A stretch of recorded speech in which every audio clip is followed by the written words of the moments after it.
Bonjour à tous. J'avais envie de vous faire une petite vidéo aujourd'hui pour vous raconter une histoire. Cette histoire s'appelle La petite araignée au fil d'or. À première vue, cette petite araignée ne différait guère de ses semblables occupés comme elle à tisser leur toile entre les ronces ou les fougères de la forêt. Elle serait passée inaperçue dans le petit monde des insectes si elle n'avait pas eu la faculté extraordinaire de tisser des fils en or.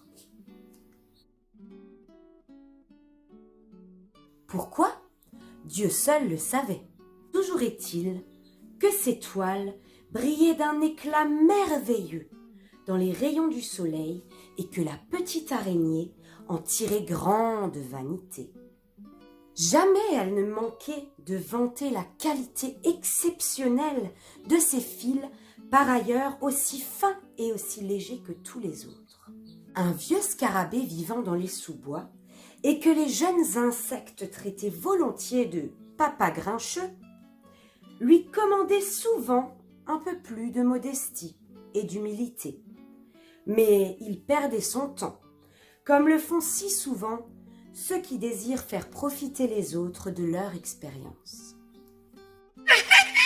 Disait en riant l'araignée.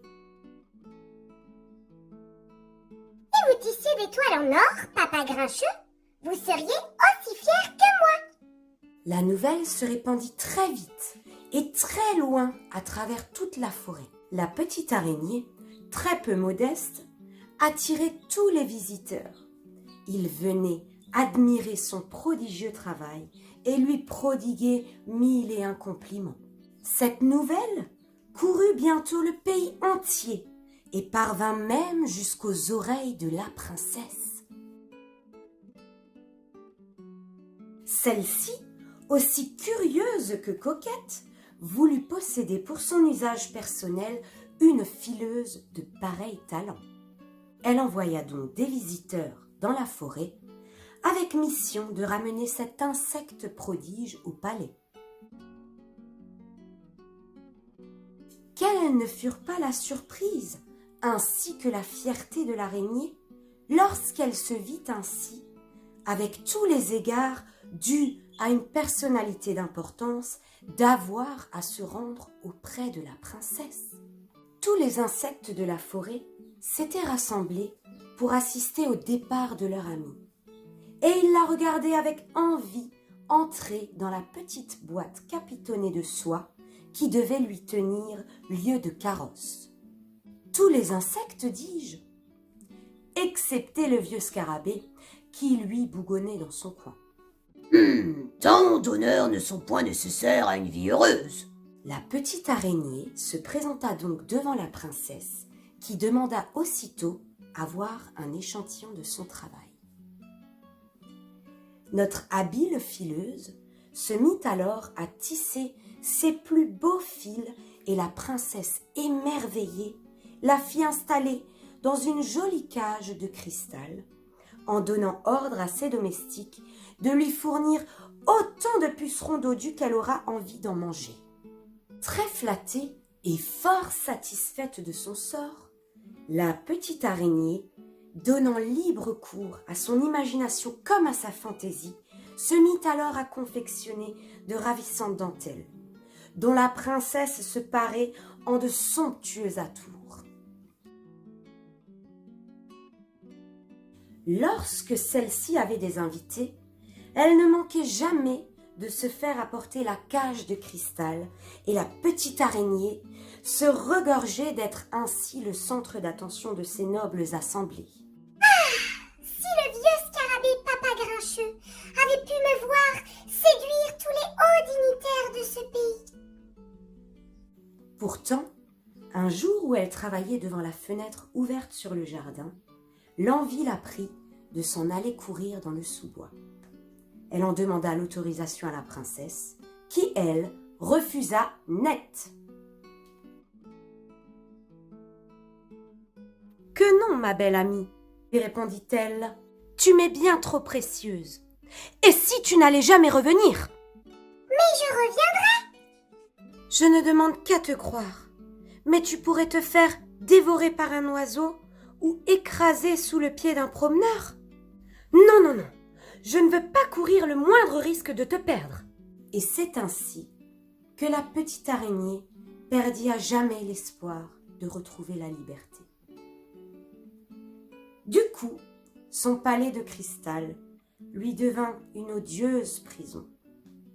Elle avait beau savourer ses succulents repas, elle se mit à envier de plus en plus souvent les insectes qui bourdonnaient, rampaient et voletaient en dehors. Lorsqu'elle vit quelques jours plus tard une araignée se balancer au bout de son fil, elle en eut le cœur déchiré. Elle repensa alors au vieux scarabée ainsi qu'à ses sages conseils. Il fallait m'écouter et continuer simplement à vivre sous ton massif de ronces au lieu de crier sur tous les toits ce dont tu es capable et sans en avoir le moindre mérite. Si un jour j'arrive à m'échapper, plus jamais je ne serai vaniteuse. Se promit-elle. Un jour, le serviteur chargé d'apporter la cage de cristal à la princesse trébucha et la laissa tomber.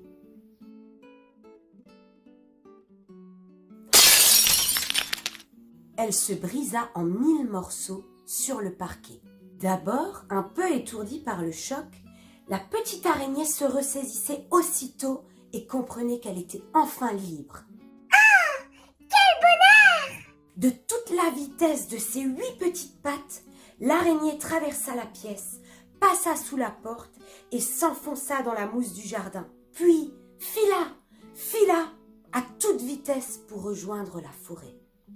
La princesse dépitée et ses domestiques la cherchaient dans le parc et le château sans jamais la trouver. Bien cachée sous une feuille de mûrier, la petite araignée qui avait retrouvé la joie de vivre contait ses aventures aux autres insectes de la forêt. Satisfait de ne point s'être trompé, le vieux scarabée hochait la tête, comblé de cet heureux dénouement. Lorsqu'elle fut vieille à son tour, l'araignée raconta son histoire à ses petits-enfants, en leur conseillant de ne jamais chercher à se faire trop admirer. Mais les petits-enfants tiennent-ils toujours compte des sages conseils de leur grand-mère? C'est à vous qu'il appartient de répondre, mes chers amis. Voilà, c'est la fin de cette histoire. J'espère qu'elle vous aura plu. Je vous dis à très bientôt pour de nouvelles aventures.